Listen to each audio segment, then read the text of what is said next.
안녕하세요. 공시와 투자 키팩터를 통해 투자 아이디를 찾아주는 테린이 아빠입니다. 내용 보시고 도움되시면 구독, 좋아요, 알람 부탁드리겠습니다. 지난주부터 카페라떼 후원하시는 분들에게 제가 어닝쇼크 엑셀을 보내드렸는데 이 어닝쇼크 엑셀을 어떻게 쓰는 건지 그리고 그게 어떻게 구성되어 있는지 이걸 왜 쓰는지 이런 걸 좀 말씀드리고 싶어서 영상을 준비해 보았습니다. 제 영상을 과거 영상들을 좀 찾아보시면 아시겠지만 투자의 어떤 방식이 어떻게 되느냐, 우리가 의사결정을 어떻게 체계화해서 활용을 해야 되느냐를 제가 영상을 올려드린 적이 있는데, 저는 이제 이러한 구조를 통해서 의사결정을 활용을 합니다. 특히 이제 시장을 파악을 하죠. 지금 주식을 해야 되는지 말아야 되는지, 장이 되는 장인지 안 되는 장인지. 작년 같은 경우는 이제 무조건 주식을 해야 되죠. 왜냐하면 유동성이 이제 막 들어오는 장이니까. 지금은 이제 그 유동성이 빠져나갈 수가 있으니까 다음번에 어떤 실적과 관련된 주식들이 여전히 이제 실적과 관련된 주식을 사야 되지만, 지금 이제 이 유동성이 빠져나갈 수 있는 어떤 장에서는 실적이 이제 목숨과 같은 어떤 그 종목의 어떤 선택의 비중을 높이는 어떤 상태이다 보니까 우선 시장의 어떤 성격을 파악을 한 다음에 종목을 선정을 합니다. 저는 주로 퀀트를 쓰기도 하고 애널리스트 보고서도 보기도 하고 저의 어떤 그 다양한 그 경험을 녹여가지고 생각도 하고 하는데, 그리고 나서 이제 그 기업 탐방을 하면은 좋긴 한데, 이건 예전에 제가 기관 투자자 시절 때 만들었던 건데 기업 탐방을 지금은 안 하죠. 굳이 기업 탐방하지 않아도 이 기업이 좀 될 것 같다 안 될 것 같다 이렇게 대충 감이 와요. 하도 많이 보다 보면. 그래서 이제 그런 리서치 자료를 보는데, 리서치 자료를 볼 때도 그 보는 포인트들이 있습니다. 매출의 방향이나 그리고 그 평균 판매 단가가 올라가서 수익성이 개선될 수 있는지, 또는 이제 회사의 어떤 판관비가 감소해서 개선될 수 있는지, 또는 이제 원가가 낮아져서 개선될 수 있는지, 어떤 수익성에 대한 피에 대한 지표, 그리고 이제 비용에 대한 저는 이제 다른 사람들은 C를 어떻게 생각하는지 모르겠는데, 저는 이제 그 영업 외단에서 깨지는 어떤 비용들이 있는지 이런 걸 보거든요. 그리고 이제 종목을 막 이렇게 괜찮다고 생각하는 종목들을 막 추려다 보면 이게 이제 반대로 될 수가 있는데, 업종을 먼저 보는 사람도 있고 종목을 먼저 보는 사람도 있어요. 저는 근데 반대예요. 저는 종목 먼저 봅니다. 왜냐면 종목을 먼저 이렇게 쭉 추려보면 괜찮다라고 생각하는 종목군들이 나옵니다. 그러면 지금 현재 시장에서 괜찮다고 생각하는 종목군들을 좀 추려보니까, 이러이러한 업종들이 좀 괜찮겠구나라고 이제 추려지죠. 그리고 이제 물론 반대로 해도 되는데, 또는 컨센서스 데이터도 봅니다. 업종 간의 업종에서 어떤 섹터에서 컨센서스가 올라가는지, 그 시장의 어떤 분위기와 좀 잘 맞는 업종이 무엇인지 이런 것들도 보고, 이제 투자 비중을 결정을 하죠. 여러분들마다 포트폴리오에 자꾸 제 질문이 들어오는 것 중에 하나가 종목을 몇 개 해야 되는 게 맞습니까? 라는데 정답은 없어요. 근데 제가 생각하는 건 그겁니다. 시장이 상승하는 국면에서는 확실히 압축하는 플레이가 맞아요. 그런데 시장이 이제 좀 아리송한 국면이니까 지금은 종목 압축했다가는 까딱 잘못했다가는 크게 터지죠. 그렇기 때문에 시장이 상승장이 아닐 때는 종목을 펼쳐놓고 지금처럼 이제 박스권장에서는 박스권에 맞는 플레이를 해야 됩니다. 그러다 보니까 요즘과 같은 장에서는 종합주가 지수가 더 이상 추가 상승하기에는 좀 버거운 어떤 형태죠. 삼성전자의 실적도 4월 말에 나오면은 다시 한번 이제 지수가 올라가는데 삼성전자가 견인차 역할을 해야 되는 거고, 현대차, 자동차 쪽도 시총 비중이 큰데 그쪽에서도 딱히 모멘텀이 지금 없죠. 애플과의 어떤 그런 부분이 쫑나고 나서 전기차 관련된 부분이 오픈되어 있는데, 이제는 이제 판매량이 얼마나 올라오는지 이런 거를 이제 쳐다볼 테니까 한동안은 이제 쉴 가능성이 높다는 겁니다. 그렇다면은 이제 남은 섹터들 해봤자 대형 섹터에서는 크게 재미를 못 보니까, 최근 이제 기관 투자자들도 중소형 종목들 중에서도 1분기 실적 괜찮은 것들, 또는 이제 대형주 중에서도 그래도 1분기 실적이 괜찮다는 것들 위주로 도망가는 플레이를 하죠. 그래서 아마 잠정 실적이 4월 말부터 이제 발표를 할 텐데, 4월 말부터 5월 중순까지 그 잠정 실적 또는 예상 실적들에 대한 프리 보고서들이 올라오는데, 그런 보고서들을 통해서 어닝 쇼크 되는 종목 들고 박살나기 싫으니까 미리미리 지금 기관 투자자들은 도망가거나 중소형 종목들을 수익률 게임 플레이를 시작을 하는 것 같습니다. 이제 이런 장들을 자꾸 이제 보다 보면 보여요. 그리고 나서 리스크 관리인데, 리스크 관리를 꾸준히 해야 됩니다. 우리가 실적이 생각보다 안 나올 수 있는지, 내가 생각하는 성장 스토리가 좀 더뎌지게 될 수 있는지, 그렇게 되면 난 어떻게 할 건지, 이런 리스크 관리를 꾸준히 잘 해야 되는 거고, 세부적으로 들어가면 이 종목을 볼 때는 매출이랑 수익성이랑 뭐 비용이 우하향하느냐 정확한 실적을 우리가 어떻게 알겠습니까?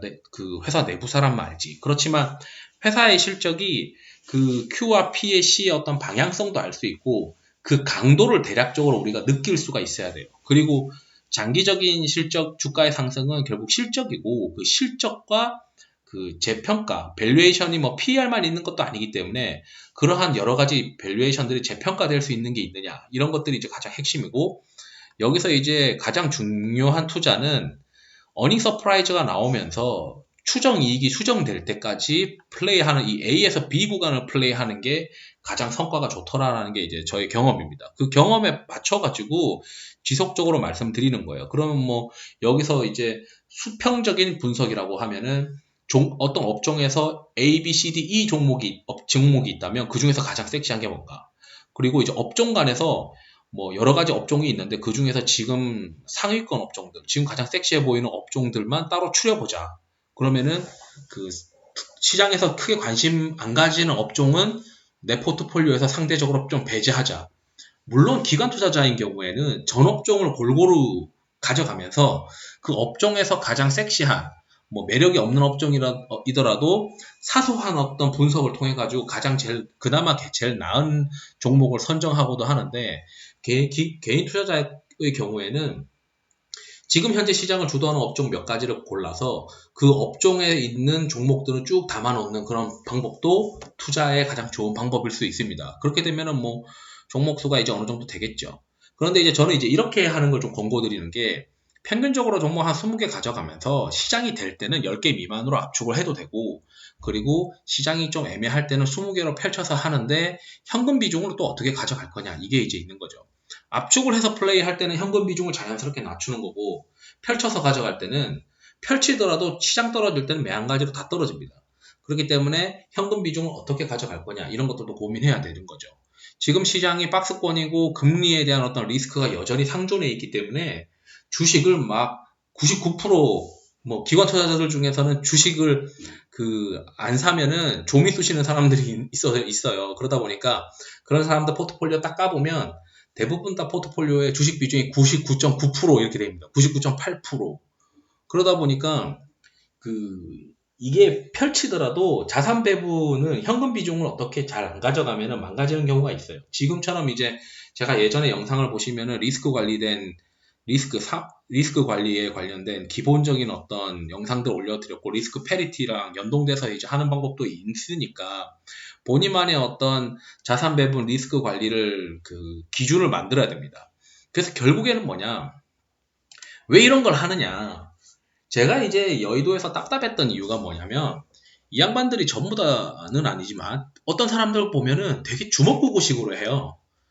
그러니까 이게 뭐 자기들만의 어떤 예측, 예상 뭐 이런 것들을 하면서 뭐 애널리스트들의 얘기도 듣고 하면서 전반적으로 최종 의사결정은 매니저가 하는 건데 매니저는 분석하는 사람이 아니고 잘 판단하는 사람입니다. 여러분들도 뭐 하나하나를 애널리스트처럼 분석하기는 거에 시간을 너무 쓰지 말고 잘 판단하는 거를 먼저 하는 게 중요해요. 잘 판단하는 거는 자료를 가지고 잘 판단을 해보는 거를 경험을 쌓는 것이 중요하지 분석은 애널리스트도 시키면 되거든요. 그렇기 때문에 그 분석이 잘 된 거냐 안 된 거냐 이것만 잘 판단하면은 되는 겁니다. 그렇기 때문에 이제 매니저들은 판단을 잘해야 되는데 이 판단이 기준이 없어요. 그때 따라 누구가 좀 잘 맞는다더라 우리 똑같습니다. 누가 좀 잘 맞추는 것 같아. 그럼 그 사람 내용 들으러 가자. 이런 것처럼 어떤 애널리스트가 좀 잘 맞추는 것 같아. 논리가 있어. 뭐 좀 맞는 것 같아. 그렇게 해서 따라 하는 것도 어찌 보면 방법일 수는 있는데 본인이 어떤 체계적인 의사결정의 흐름을 구체적으로 이렇게 도식화해서 뭐 얘기를 해주는 사람이 없어요. 물론 제가 옛날에 했었던 매니저 할 때도 주변에 있는 친구들 중에 일부는 이렇게 의사결정을 저처럼 똑같이 하진 않더라도 자기만의 어떤 의사결정을 체계화해서 생각하는 친구들이 있긴 있었어요. 근데 뭐 제가 예전에 봤을 때 나이 많은 사람들이나 이런 사람들 보면 뭐 제가 그걸 폄하하는 건 아닌데 그렇게 의사결정을 체계화해서 하는 거 맞나? 본인들이 그 의사결정은 말은 그렇게 하는데 그러면은 그걸 의사결정을 하기 위해서 뭘 보는 거지? 이런 것들이 항상 의문이었거든요. 그러다 보니까 이제 제가 리스크 관리를 제일 중요하게 생각합니다. 주식은 이 의사결정을 통해서 할 때 베팅이잖아요. 베팅을 했을 때 가장 실수하는 거를 줄여야 돼요. 그러니까 매니저는 이런 거죠. 저한테 얘기해 주신 선임 매니저도 그런 얘기를 합니다. 매니저는 실수를 많이 해보고 그 실수를 줄이는 방법을 터득하면서 탄생한다. 그런데 이제 그 실수를 줄여가지고 이제 좀 잘 할 수 있는 방안으로 생각이 되면서 경험이 쌓이면 자기 돈 굴리러 나가버리죠. 그래서 이제 여의도의 시쳇말로 능력 없는 애들만 여의도에 있는 거다. 뭐 이런 얘기도 있는데 뭐 어쨌든 그건 뭐 여담이고 결국 이제 우리가 리스크를 어떻게 줄일 것이냐 이거를 항상 고민을 해야 됩니다.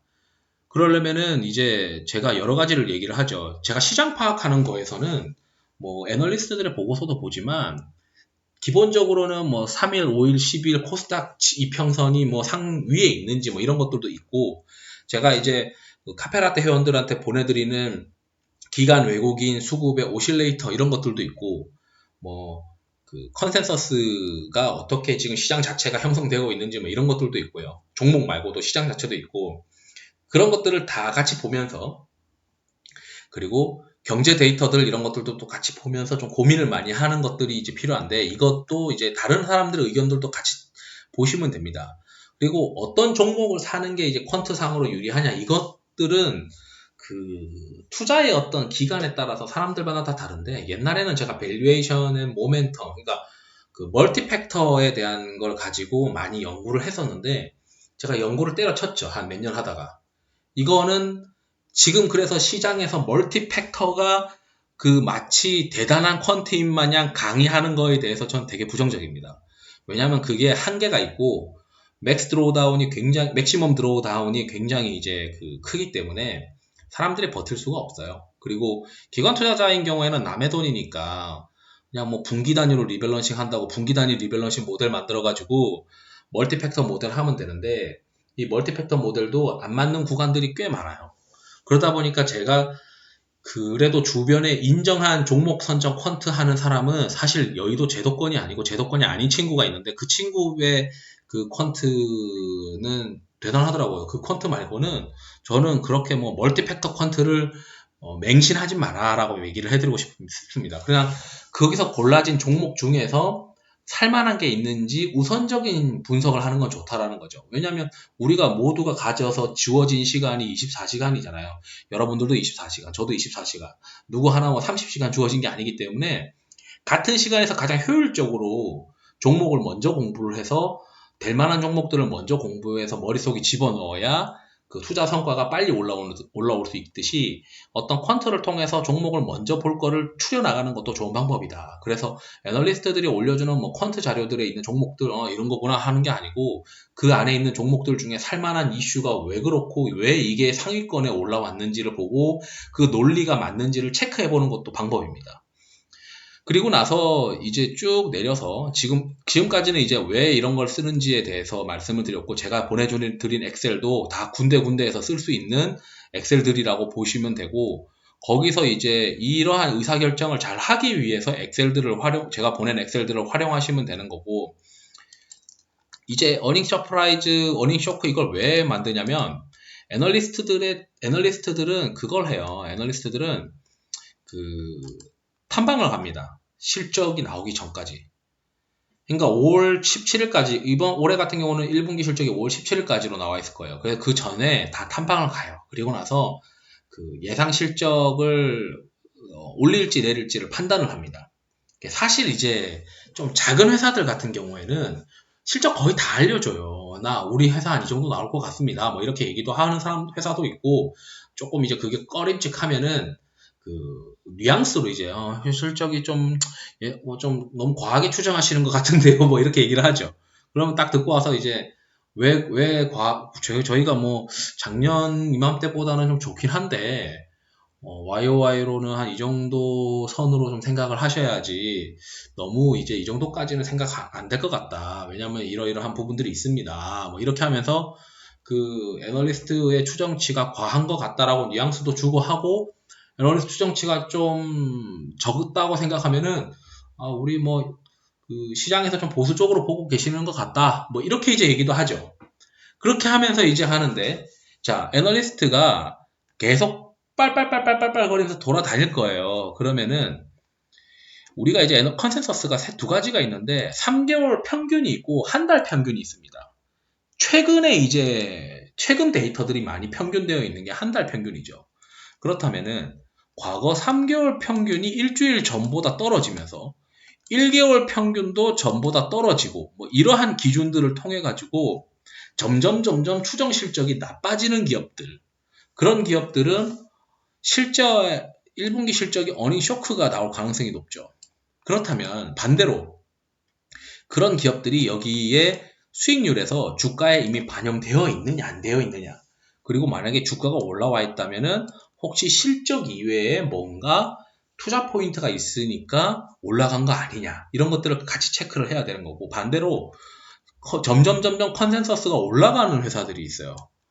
그런 기업들은 혹시 주가가 덜 올랐느냐, 그렇다면 이거 사야 되나 말아야 되나를 공부를 해야 되는 거죠. 왜냐하면 1분기 실적이 예상 실적보다 잘 나온다는 건 그 이유가 합당하다면 2분기, 3분기, 4분기의 예상 실적도 같이 올라가기 때문에 실제 시장에서 이거를 굉장히 보수적으로 봐버렸고 실적 나오면서 확 재평가가 돼버리기 때문입니다.